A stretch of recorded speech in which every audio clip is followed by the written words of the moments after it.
இந்த கதையில் ஒரு 2 படம் லிங்க் ஆகி வரும். அது என்னங்கிறத நான் சென்ட்ரலில் சொல்கிறேன், அப்போ தான் உங்களுக்கு புரியும். கதைக்குள்ளே போகிறதுக்கு முன்னாடி நீங்கள் நம்ம சேனலுக்கு புதுசாக தான் மறக்காமல் சப்ஸ்கிரைப் பண்ணிக்கோங்க.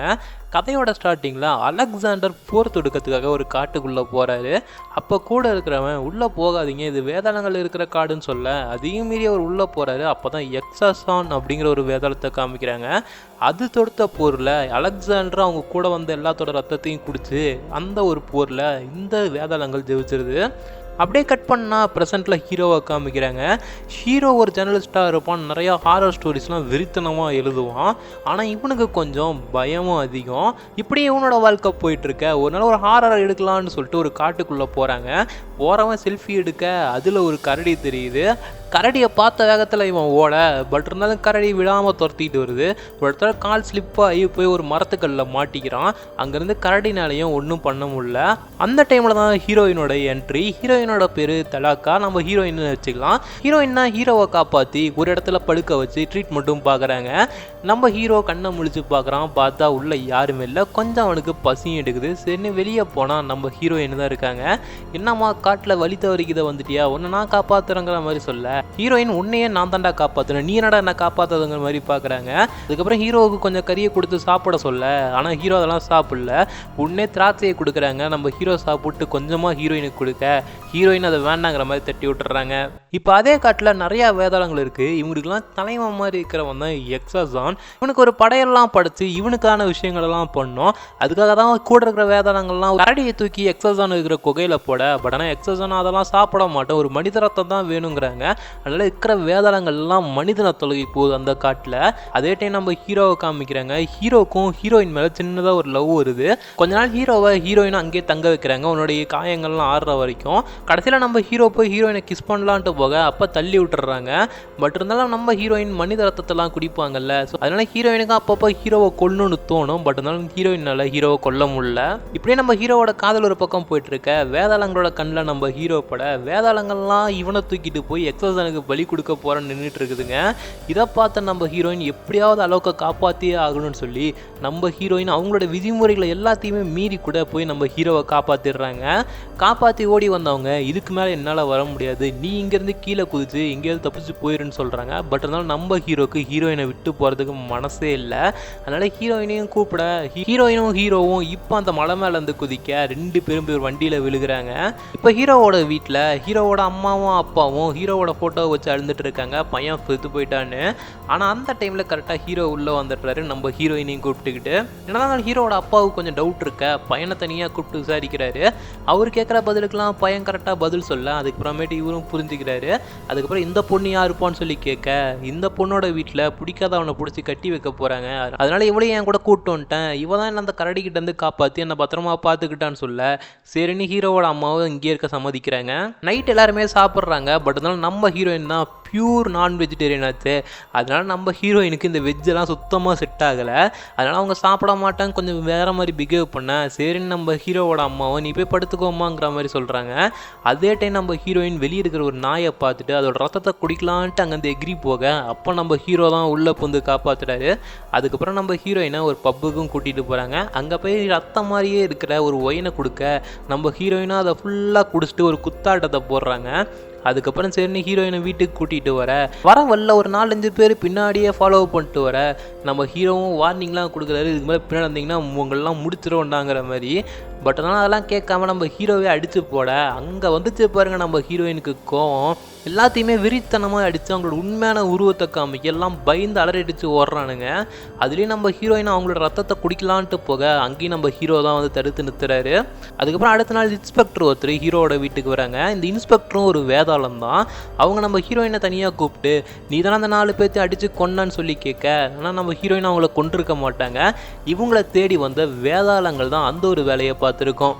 எது எப்படியோ நீ இதுக்கு மேலே இங்கே இருக்கக்கூடாது, இங்கே இருந்தால் நீ காப்பாற்றினா அவனுக்கு தான் ஆபத்து, உடனே இந்த இடத்த விட்டு கிளம்பு அப்படிங்கிற மாதிரி சொல்ல, சரின்னு நம்ம ஹீரோயினும் ஹீரோ கிட்ட இதுக்கு மேலே நான் இங்கே இருந்தால் உன்னோட உயிருக்கு தான் ஆபத்து, நான் இங்கேருந்து கிளம்புறேங்கிற மாதிரி ஹீரோயின் கிளம்புறாங்க. பட் இருந்தாலும் நம்ம ஹீரோக்கு ஹீரோயினை விட்டு பிரியறதுக்கு மனசே இல்லை. ஹீரோயின் பஸ்ஸில் போயிட்டுருக்க, நம்ம ஹீரோ வேகமாக துரத்திக்கிட்டு பின்னாடியே வராரு காரில். வந்த வேகத்தில் ஹீரோக்கு ஆக்சிடென்ட் ஆயிடுது. அதில் செம்மையாக அடிப்பட ஹீரோ கிட்டத்தட்ட சாகிற நிலைமைக்கு போயிடுறான். வேற வழியே இல்லாமல் நம்ம ஹீரோயின் தான் ஹீரோவை கடிச்சு அவனோட ரத்தத்தை குடிக்க இப்போ ஹீரோவும் வேதாளமாக மாறிடுறான். என்னதான் மாறினாலும் அவனுக்கு பேச்சு மூச்சே இல்லாமல் ஹாஸ்பிட்டலில் கடந்துட்டு இருக்கான். அதுக்கப்புறம் எல்லாமே செத்துட்டாங்கன்னு சொல்ல அப்புறமேட்டு தான் நம்ம ஹீரோ கான்ஷியஸான டைமுக்கு வந்து அவனுக்கு மேலே பட்ட அடி எல்லாம் தானாகவே சரியாகுது. அதுக்கப்புறம் தான் தெரியுது நம்ம ஹீரோவும் ஒரு வேதாளமாக மாறிட்டான்னு. அதுக்கப்புறம் அவனு வீட்டுக்கு வர அப்பா சேவ் பண்ணிட்டு இருக்காரு. லைட்டாக ரத்தம் வர அப்பாவோட ரத்தத்தையே குடிக்கலான்னு சொல்லி உனக்கு தோணுது. அதுக்கப்புறம் நம்ம ஹீரோயின்கிட்ட போய் ஒரு நல்ல மனிதனாக இருந்தேன், என்னையா நீ காப்பாற்றி இப்போ நானும் வேதாளமாக மாறிட்டேங்கிற மாதிரி ஹீரோயினை பிடிச்சி சத்தம் போட அதுக்கப்புறம் ஹீரோயினும் ஒரு சில உண்மைகளை ஹீரோ கிட்ட சொல்கிறாங்க. இந்த வேதாளங்கள் எல்லாம் நல்ல வேதாளங்கள் தான். இன்னொரு காலத்தில் ரத்த அசுரன் சொல்லி ஒருத்தர் இருந்தான். அவன் இந்த நல்ல மனிதர்கள் எல்லாத்தையுமே பார்த்து கொல்லிட்டு அவங்களோட ரத்தத்தை குடிச்சு வாழ்ந்துட்டு இருந்தான். அப்போ தான் காளி மாதா வந்து இவனை அழிக்கிறதுக்காக நிறையா விஷயங்கள் பண்ணாங்க. பட் ஆனால் இவனோட ஒரு சொட்டு ரத்தத்துலேருந்து திருப்பி இவன் பிறந்துக்கிட்டே இருக்க. அதுக்கப்புறம் தான் வேதாளங்கள்னு ஒருத்தங்களை வந்து உருவாக்கி இவனை நான் கொல்லும் போது விழுவுற ஒவ்வொரு சொட்டு ரத்தத்தையும் நீங்கள் குடிக்கணும்னு சொல்கிறாங்க. அதுக்கப்புறம் வேதாளங்களாக அந்த மாதிரி பண்ணி ரத்த அசுரனை கிட்டத்தட்ட அழிச்சிடுறாங்க. அதுக்கப்புறம் வேதாளங்களும் கெட்ட எண்ணங்கள் கொண்டவங்களை தான் அழிச்சிட்டு இருந்தாங்க. அதுக்கப்புறம் அந்த கெட்டவங்களாம் சேர்ந்து நல்லவங்களை அழிச்சிடுறாங்க. அதனால வேதாளங்களும் இதுக்கு மேலே மனிதர்களுடைய உடம்புலேயே பாய்சன் நிறைய இருக்கு, அதனால அவங்கள தொடக்கூடாதுங்கிற மாதிரி ஒரு கட்டளையெல்லாம் வச்சு ஃபாலோ பண்ணிட்டு இருந்தாங்க. பட் இருந்தாலும் இந்த எக்ஸாசான் அதெல்லாம் கேட்காம விதிமுறைகளெல்லாம் தாண்டி இவன் ஒரு தலைவனா ஒரு கூட்டத்தை உருவாக்கினான். அதில் இவனோட அட்டூழியங்கள்லாம் தாங்க முடியாமல் எல்லாருமே சேர்ந்து ஒரு கொகைக்குள்ளே அவனை அடைச்சி வச்சாங்க. இதுக்கப்புறம் தான் இவனுக்கான பூஜைகள்லாம் நடந்து நம்ம அலோக்கை கூட பலி கொடுக்க போயிருப்பாங்க. இதெல்லாம் அலோக்குக்கும் இப்போ தெரிய வருது. அதுக்கப்புறம் ஹீரோவும் நார்மல் டேவில் எப்படி கண்ட்ரோல் பண்ணுறதுங்கலாம் ஹீரோயின்கிட்ட கற்றுக்கிட்டு அதுக்கப்புறமேட்டு வேலைக்கும் போகிறாரு. வேலைக்கு போகும்போது கூட லிஃப்ட்டில் நிறைய பேர் இருக்காங்கன்னு சொல்லி பறந்தெல்லாம் போகிறாரு. இப்படி எல்லாமே நல்லா தான் போயிட்டுருக்கு. அதுக்கப்புறம் ஒரு நாள் ஹீரோ ஜன்னல் வழியாக வரதை பார்த்த ஹீரோவோட அப்பா என்னடா நடக்குதுங்க, என்னடா பண்ணிட்டுக்கிறேன்னு சொல்லி கேட்க அதுக்கப்புறம் தான் ஹீரோயின் உண்மையை சொல்கிறாங்க. உங்களோட பையன் ஒரு வேதாளமாக மாறிட்டான், கிட்டத்தட்ட அவன் செத்துட்டான். அதுக்கப்புறம் நான் தான் அவனுக்கு உயிர் கொடுத்து அதனால தான் இப்போ வேதாளமாக இருக்கான்னு சொல்ல ஏன் என்னோட பையனை அப்படி வேதாளமாக மாற்றி வச்சுக்கிறேங்கிற மாதிரி ஹீரோயினே சத்தம் போடுறாங்க. ஹீரோவை லவ் பண்ணுற விஷயத்தையும் சொல்லிடுறாங்க. ஒரு பக்கம் போயிட்டுருக்க அலோக் வேதாளமாக மாறினதை போய் சொல்லலான்ட்டு இப்போ முஞ்சையா படத்தில் ஃபாதராக ஒருத்திருப்பார்ல சத்யராஜ், அவரை காமிக்கிறாங்க. அவர்கிட்ட ஆல்ரெடி அவனுடைய ஃப்ரெண்டு ஒரு ராட்சசனோட சண்டை போட்டான். அந்த சண்டையில் அவனுடைய பவர் ஃபுல்லாக போயிடுச்சு. இப்போ அவனோட உல்ஃபாக மாற முடியலன்னு சொல்ல அவன் திருப்பி உல்ஃபாக மாறணும்னா கண்டிப்பாக ஒரு மனித ரத்தத்தை குடிக்கிற வேதாளத்தோட ரத்தத்தை அவன் குடித்தா மட்டும்தான் அவனால் திருப்பியும் உல்ஃபாக மாற முடியுங்கிற மாதிரி சொல்கிறாங்க. அதுக்கு எங்கடா நான் போகிறதுங்கிற மாதிரி போகிறான். ஃபஸ்ட்டு வெளியே போன உடனேமே நம்ம ஹீரோவை கூட்டிகிட்டு ஹீரோவோட அப்பாவும் உள்ளே வர வந்து உக்காந்தனுமே என்னோட பையன் இப்போ வேதாளமாக மாறிட்டான், இவனை திருப்பி மனுஷனாக மாற்ற முடியுமான்னு கேட்க ஒரு முட்டையில் இருந்து ஆம்லெட் போடலாம், ஆனால் ஆம்லெட்டை முட்டையாக மாற்ற முடியாதுங்களாம் தத்துவத்தை சொல்லிட்டு முடியாதுங்கிற மாதிரி விஷயத்த சொல்லி அனுப்புகிறாரு. அதுக்கப்புறம் கூப்பிட்டு இப்போ போனால் பார்த்தியா நீ தேடிட்டு இருக்க வேதாளம் அவன் தான், அவனை பிடிச்சி நீங்கள் விசாரிச்சிங்கன்னா கண்டிப்பாக உங்களோட பவர் உங்களுக்கு வரும்னு சொல்லி அவனோட துணியை கொடுத்துட்டு இதை கொண்டு போய் உன்னோட ஃப்ரெண்டுகிட்ட கூட அவனே மீதியை பார்த்துக்குவான்னு சொல்ல அதுக்கப்புறம் நம்ம இன்னொரு ஹீரோ பிந்தையாவை காமிக்கிறாங்க. அந்த உல்ஃபு நம்ம ஹீரோவை கண்டுபிடிச்சு அவனோட ரத்தத்தை குடிக்கணும் சொல்லி சண்டை போட அங்கே நடந்த வெறித்தனமான சண்டையில் கடைசியாக நம்ம ஹீரோ இந்த என்னோட ஒரு சொட்டு ரத்தம் அங்கே இருக்க போய் குடிச்சிருங்கிற மாதிரி அதை குடித்த உடனே உல்ஃபுக்கு அவ்வளோ பவர் வருது. கிட்டத்தட்ட ரொம்ப அதிகமான பவர்னே சொல்லலாம். அதுக்கப்புறம் நம்ம ஹீரோவை எப்படியாவது கொல்லான்னு சொல்லி அந்த உல்ஃபு திருப்பி நம்ம ஹீரோவை அடிக்க ஹீரோ கிட்டத்தட்ட கீழே விழுக போகிறான். அப்போ நம்ம ஹீரோயின் வந்து காப்பாற்றுறாங்க.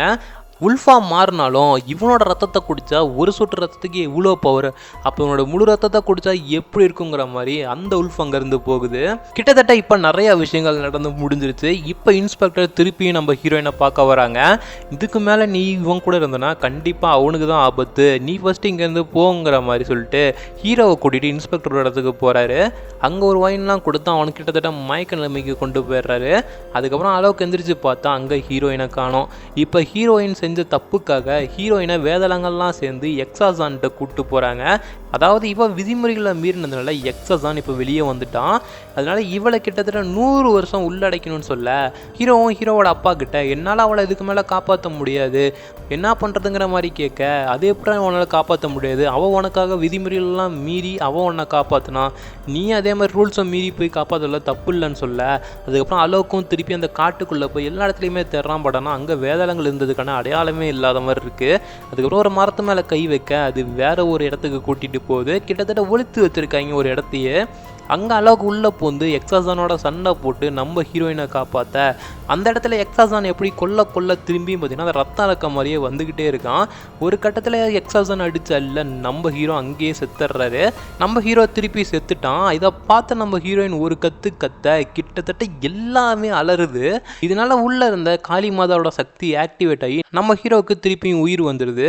அதாவது வேதாளங்களுக்கு ஹார்ட்டே இருக்காது, இப்போ நம்ம ஹீரோவுக்கு ஹார்ட்டும் இருக்குது, அவன் ஒரு வேதாளமாகவும் இருக்கான். இப்படி இருக்கவங்க தான் தலைவனாக இருப்பாங்க. எக்ஸாசானுக்கு அந்த மாதிரி தான் இருக்கும். அதனால தான் எக்ஸாசானை தாமான்னு சொல்லி அழைப்பாங்க. தாமானா ஒரு தலைவன் அர்த்தம். இப்போ நம்ம ஹீரோ எக்ஸாசானை கொல்ல போக ஆனால் நம்ம ஹீரோயின் நிறுத்தி இப்போ நீ இவனை கொன்னனா உனக்கும் எக்ஸாசானுக்கு எந்த ஒரு வித்தியாசமும் இல்லாமல் போயிடும். அதனால நம்ம ஹீரோ எக்ஸாசானை ஒரு இடத்துல அடைச்சி வச்சிடறான். அந்த அடைச்சி வச்ச இடத்துலேருந்து எக்ஸாசானை நம்ம உல்ஃப் பாஸ்கர் இருப்பார், அவருக்கு கூட சண்டை போட்டால் அந்த அரக்கை வந்து எக்ஸாசானை ரிலீஸ் பண்ணிட்டு போயிடுறான்.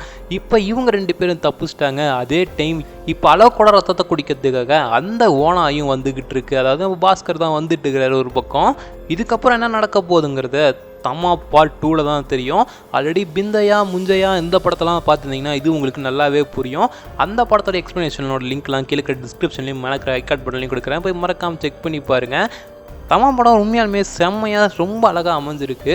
எனக்கு ரொம்ப இன்ட்ரெஸ்டிங்காக போச்சு கதையும். உங்களுக்கு எப்படி இருந்துச்சுன்னு சொல்லி கீழே கமெண்ட் பாக்ஸில் சொல்லுங்கள்.